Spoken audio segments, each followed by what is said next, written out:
Hi, Tom. Thanks for helping me with email writing. I'm not sure where to start.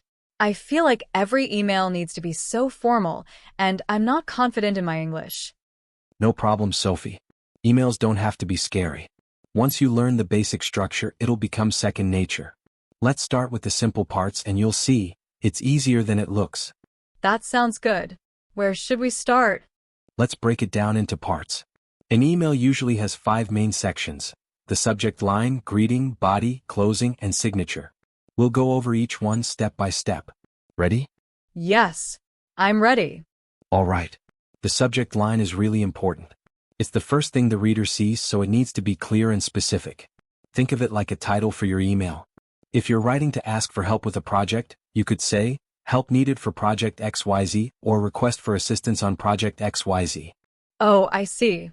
So it should tell them what the email is about in a few words. Exactly. The subject line should be short, usually 5 to 8 words. Keep it clear and to the point. Now let's move on to the greeting. This is how you start your email. For a formal email, you can say, "Dear Mr. Smith," or "Hello, Dr. Brown." If it's more casual, you could use "Hi, John," or just "Hello." So, I can use dear if it's formal and hi if it's more casual? Yes, exactly. And remember, if you're not sure if it's formal or informal, it's safer to go with dear. Next is the body of the email, where you write the main message. This is the part that most people struggle with, so let's break it down. Good idea. What's the best way to start the body of an email? The best way is to start with a simple introduction. You could say, "I hope you're well," or "I hope this email finds you well." It's polite and friendly and a good way to begin. After that, go straight into the reason for your email. Keep it clear and use short sentences.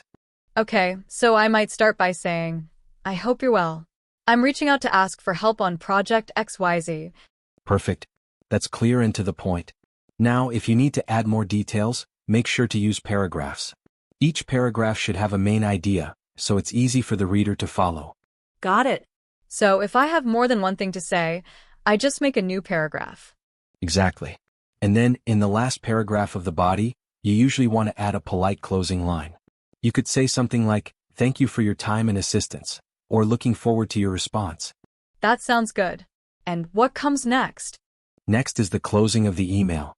You end with "Best regards," "Sincerely," or "Thank you," depending on how formal you want to be. And finally, you add your signature with your name, position, and contact information if needed. Wow, that's actually really straightforward. So just to recap, the subject line, greeting, body, closing, and signature. That's right. Do you want to try writing a sample email? I think I've got the structure down, but I'm still a little confused about formal and informal emails. How do I know when to use each style? Great question. Formal emails are usually for work, business, or academic purposes. Basically, anyone you don't know very well. Informal emails are for friends, family, or close colleagues. All right. What's the main difference in the language I should use?